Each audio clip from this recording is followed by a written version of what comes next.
మీరు ప్రార్థించినవన్నీ పొంది ఉన్నామని నమ్మండి. ప్రార్థించినవన్నీ పొంది ఉన్నామని నమ్మండి, అప్పుడు అవి మీకు కలుగును. ఏది నువ్వు ప్రార్థన చేస్తున్నా, ఏది నువ్వు అడుగుతున్నా, అడిగిన తర్వాత పొందామన్న నమ్మకం ఉండాలో. ఒక ఉదాహరణ చెప్తూ అపోస్తుల కార్యంలో రెఫరెన్స్ చూడద్దు. ఆది కాలపు భక్తులు పెద్దక్కేళ్ళను కరెక్ట్గా సరిపోతాడు ఆ పేరు. చెప్పండి, పెద్దక్కేళ్ళు అని చెప్పండి. పెద్దక్కేళ్ళు అందరూ ప్రార్థనకి వెళ్ళారు. ఎవరి కోసం ప్రార్థన చేయడానికి? పేతురు గారి కోసం. ప్రార్థన చేస్తున్నారు, ప్రార్థన చేస్తున్నారు, ప్రార్థన చేస్తున్నారు. ఎవరి కొరకు చేస్తున్నారు? దైవజనుడైన పేతురు గారి కోసం. ఆయన నుంచి డోర్ కొడితే ఆ ప్రార్థనకి ఒక చిన్న బిడ్డ వచ్చింది. ఆ పేరేంటి? రోదే. చెప్పండమ్మా. రోదే వచ్చి గబ్బా వెళ్ళి డోర్ తీసింది.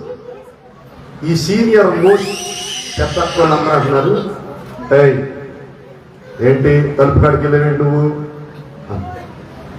పేతురు తాతయ్య వచ్చాడు, అందుకే తలుపు. పేతురు తాతయ్య కాదు, రోమీలు కొడుతున్నారు. తలుపు ఇవాగ అమ్మాయి మళ్ళీ మనం చదివితే మనం అందరం చంపేస్తారు. రోమీలు అయి ఉంటారు. మనం తలుపు తీయకపోతే నిద్రపోయిన వెళ్ళిపోతారు. నువ్వు తలుపు తీయొద్దారు. కానీ చిన్నది వెళ్ళింది, తలుపు తీసింది, పేతురు గారిని చూసింది. ఇక్కడ ఈ ఉదాహరణ నేను ఎందుకు చెప్తున్నానంటే, ఆ పెద్ద అక్కయ్యలు మామూలు అక్కయ్యలు కాదు. వాళ్ళు ప్రార్థన చేస్తే కూడి ఉన్న స్థలం కనిపించింది. పరిశుద్ధాత్మ కార్యాన్ని వాళ్ళు చూశారు. మేడగదిలో ఉన్నవాళ్ళు వాళ్ళు తక్కువ కాదు. కానీ ఒకానొక సమయాన ప్రార్థించుచున్నామని పొంది ఉన్నామన్న విశ్వాసము లేనిటువంటి వాడు.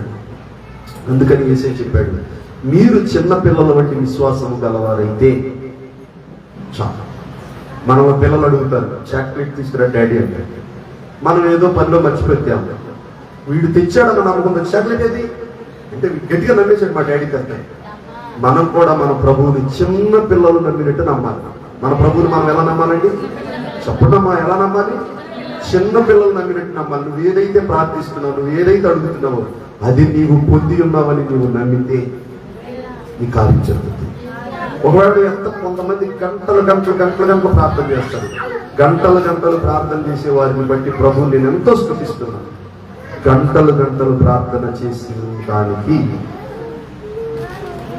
ఆవగించంత విశ్వాసంగా ఉండాలి.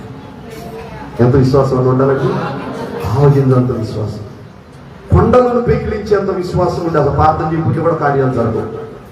విశ్వాసము ఉండాలి, ప్రార్థన ఉండాలి. ప్రార్థన ఉండాలి, విశ్వాసం ఉండాలి. ప్రార్థన విశ్వాసము, విశ్వాసము ప్రార్థన పాలు నీళ్ల వల్ల పెనవేసుకుని పోయి ఉండాలి. అలా కనుక మనం ప్రార్థన చేయగలిగితే మనం అడుగు వాటికంటే చెప్పండి